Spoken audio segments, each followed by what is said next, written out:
G'day everyone, thanks for stopping by. Today's video is about, it's a bit of a crossover between the Caravan and the Pajero. Hopefully this might interest a few more of my subscribers across the board, because I have some Pajero subscribers and I've got some Caravan subscribers, and this one's a bit of a mixture of both.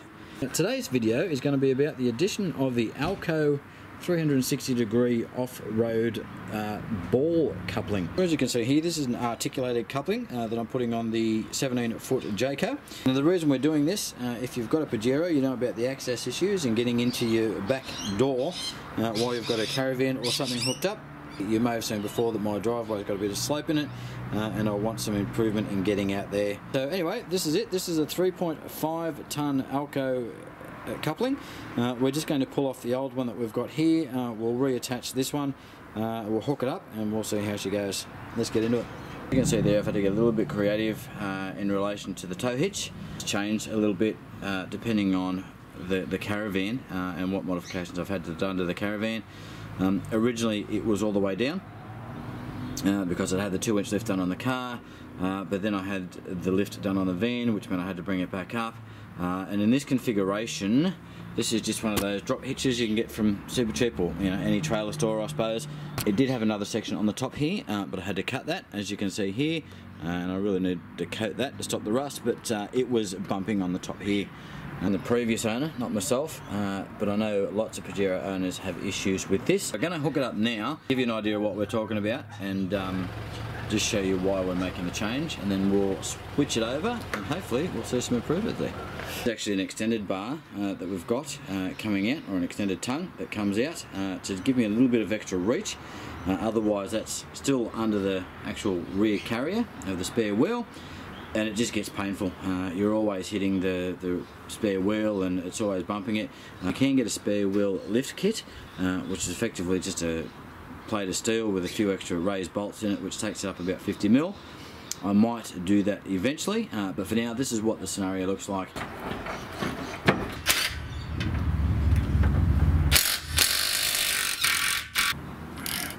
Okay, not much wonder this didn't want to work.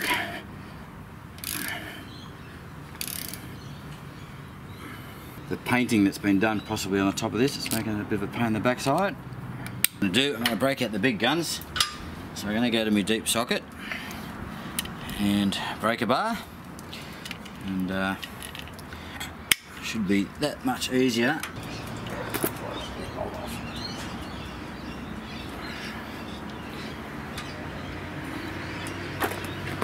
And here's our support team for the day. It is Father's Day, so here's my pappy.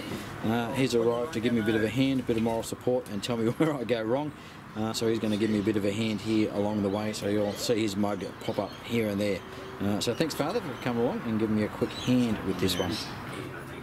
Got him? Yeah.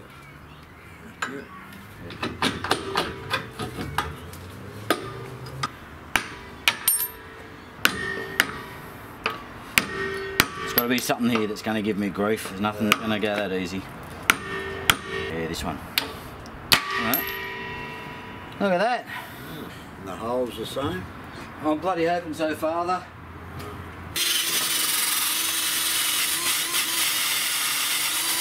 When I measured it, it looked like it should have been 70 mil. Just when I was eyeballing it with the tape measure.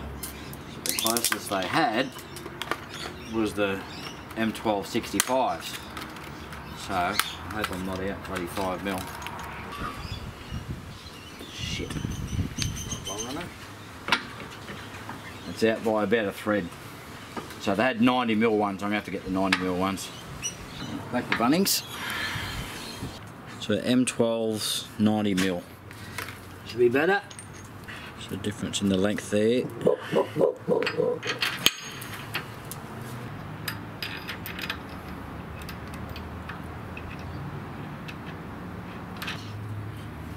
got to go back around those and tighten them all up.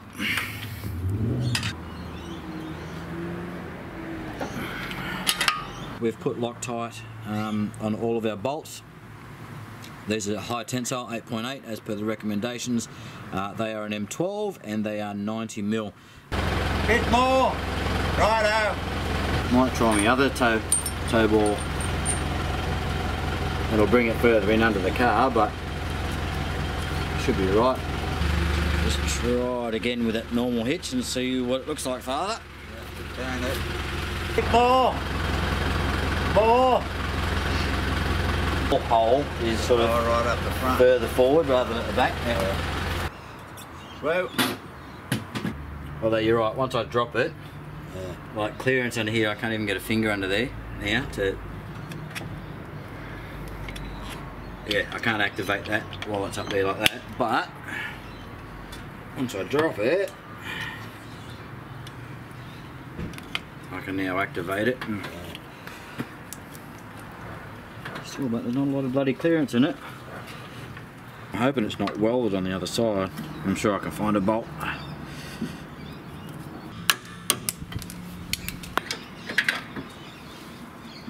We don't want to tighten it all the way up because I want it to be able to move, so that should work. The right amount of tension on this handbrake was a bit of an issue.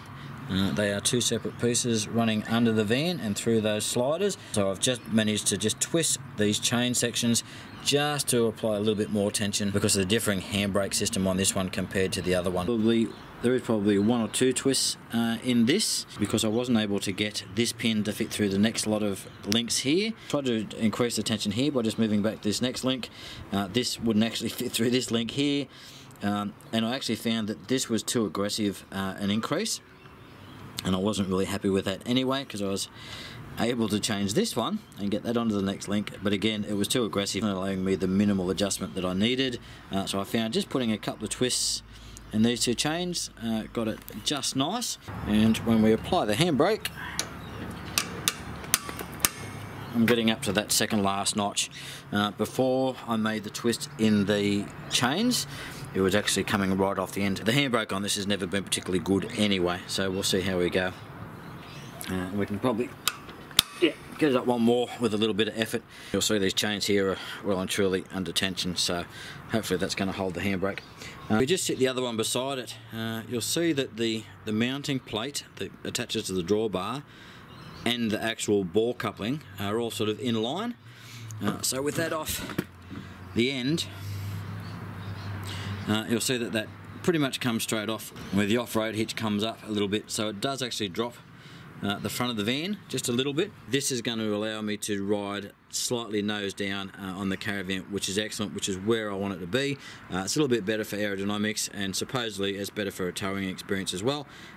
We'll check that out.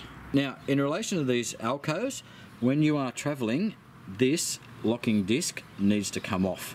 You can see on the side here now that that locking pin, because we've dropped it a little bit just to lock onto the tow ball, that has now put tension on this square, which, you know, we need to be able to rotate that, I guess, clockwise to be able to pull that off sufficiently. I am finding just the right amount of tension on that jockey wheel is allowing me to just grab this and put it on and pull it off. It is worth just trying. If you can't get it to go on one way, just give it sort of a quarter of a turn and try it.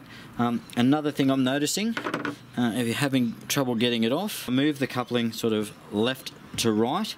That is rotating this ever so slightly. So in addition to maybe applying just a little bit of pressure or releasing a little bit of pressure off your jockey wheel, just try rotating this left or right a little bit.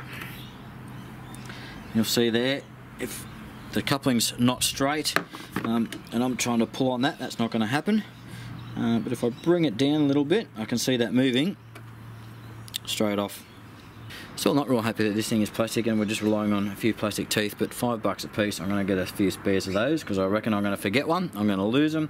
I'm going to leave it on here and I'm going to travel, and this thing's going to articulate and it's just going to take those teeth straight off. So this needs to go in your car or your caravan somewhere, so it's handy when hitching up. Because I suppose if you try and hitch up when this isn't engaged and this isn't locked in, this whole thing's just going to pivot and turn. It's not actually going to lock on. So now, how these things actually work? You'll see you've got a little lever in the front here, engages just inside here to stop this from moving back. You can see this is actually the part that, rather than on the old ones how you pull them up and turn them, this is the part that you're going to pull back on. And that's going to release this part here, which is the piece that locks on under your tow ball itself. So this needs to be pulled to release that. You need to have this little piece of plastic thing on the side there. So again, just move it a little bit till she goes on. Pull this little lever at the front, and then pull back, and that's disengaged. Over at the front, pull the whole thing back, and I'm just on the jockey wheel, just winding her up. And we're now off, so you can see that's just going to move around, no problems. I am finding it a little bit of a nuisance that sometimes when I go to reverse, if I bump this will actually rotate upside down, and then obviously if you come back at that and you click this, you're going to bugger the whole thing. So you definitely have to make sure that this is in its upright position, and it does tend to stay there without too much issue, but you need to make sure it's in that position before you start backing into it, because if you hit this top piece, you're going to wreck the whole thing. It's going to be buggered and you're not going to be able to get home. We are still pretty close to clearance as far as hitting the bottom of that wheel carrier, so another 50 mil with that riser would certainly be handy, but not required. And you'll see we've got just a little bit of clearance over the top of our ball there, so getting the height right when I'm about to load this up is obviously going to be imperative. I think this is going to be a two-step process where I'll need to back, you know, getting close to the hitch, and then eyeball it, and so I've got that just right, because that's a fairly narrow window that I've got to work with there. I am going to lose the use of my load levelers because this mechanism here that's on the side, the whole thing is just too big, and it's going to would be rubbing on my load levelers. I might check it out later on, but ultimately I don't really need them with the you know, the 17-foot caravan. It's fairly light, and I've got a good weight to ball weight ratio going on. Just to check that these are engaged, what you need to do is just have a look in here on the back of the actual handle that's on the front, this part that's the releases, and there is a little catch there, so providing that that is latched in there, you are locked on. Now I did ask the guy that I bought this off, I said, how do you know when this is locked on? Are there any signals? Does anything go green? And he said no, all he does is he would just basically connect it up and then wind up his jockey wheel and just make sure that it was actually lifting his car. I don't know whether that's necessarily the wisest advice, but as long as you check this and this is engaged here, you know it's down and you're connected up. Safe to change obviously anyway. I no longer need to use that extended hitch, which means that this has brought the whole caravan forward towards the rear of the vehicle. It's given back the use of the door, which is paramount. It's going to make getting in and out of my driveway, my slope driveway at the front, that much easier, in and out of you know, driveways at service stations, albeit that I've got the clearance there. And look, overall I think it's just a nicer looking unit than the old coupling that I had before, so very impressed. If you've got one of these, or you've got some other sort of off-road type coupling that you've chosen for your caravan, I'd be interested in hearing about it and knowing what you've got on yours. And actually, you know, tell me about your towing experience. Do you prefer the caravan nose up? Do you prefer it nose down? What's your preference in drawbar length? Do you prefer short drawbars or long drawbars? I certainly have seen where guys have purchased new caravans, they haven't been happy with the drawbar length and they've had them shortened. So, you know, if you've got an opinion on that, let me know. That's it, guys. Thanks very much for coming along for this one. Simple, straightforward, and for the price, if you're going to pay $300 for one of these, I don't know, but for the 45 I paid, I am happy as a pig in it. Thanks to all the subscribers coming on board. The channel is growing at a nice rate, and I'm really appreciative. Of course, if you want to drop me a like and a subscribe, that would be much appreciated. If you choose not to, I appreciate your view anyway. Thanks very much, guys. We'll catch you on the next one.